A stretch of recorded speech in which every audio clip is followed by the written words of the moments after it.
Back in 2013, when there was a government shutdown, FEMA had to furlough its non-essential staff right now. What potential impact would a government shutdown, as lawmakers have considerations about whether to fund the government, have on FEMA's ability to care for those in both Maui and in Florida?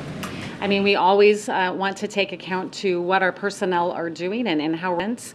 A government shutdown does not impact our personnel that are funded through the Disaster Relief Fund, and so they're able to continue operating and supporting all of the immediate efforts and life-saving efforts that continue to go on. And we also, for our other staff, can designate our emergency essential personnel to support any life-saving efforts. And so we have plans in place, as we have gone through this before, on how we would staff our agency to continue to support those efforts. If I can follow up about the critical needs assistance that was provided to those in Maui, $700 in payments to individuals there, given the cost of living in Hawaii, specifically in the Lahaina community.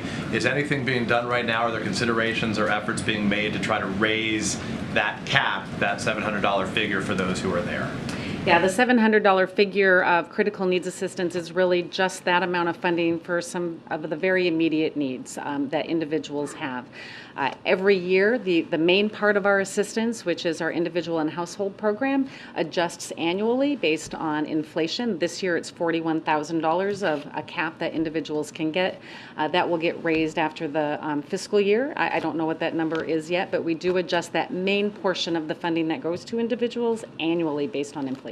So 700 is it for now, and then they can pursue those other monies going forward. But if people have run through that money right now, they're on their own until they get access to the further assistance coming.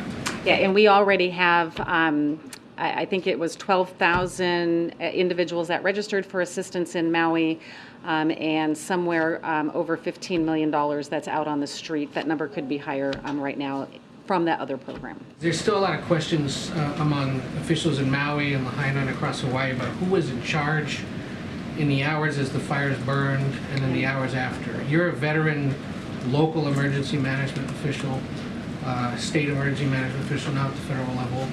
How do you assess how officials there responded?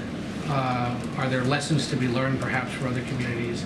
And is your agency prepared to work with congressional Republicans if they launch investigations as they say they will? Again, I was not there during the response, and so I would be out of line to assess how they responded during the time because I did not experience what they were experiencing. What the federal government does is we come in and we support their efforts, and that's exactly what we did, and we will continue to support their recovery and their rebuilding efforts as they move forward. Were you being properly briefed by FEMA authorities in Hawaii that would have been working with those officials? What I was briefed on throughout the time is my regional administrator, Bob Fenton, happened to be in Oahu for another meeting, and he was engaging with the team and giving us updates as to the spread of the fire and what the population was impacted and what the potential federal resources would be needed to come help support the initial response and the ongoing recovery efforts. And if congressional Republicans want you or other agency officials to testify about what went on in Hawaii, I'm happy to testify on what the federal role was in this process.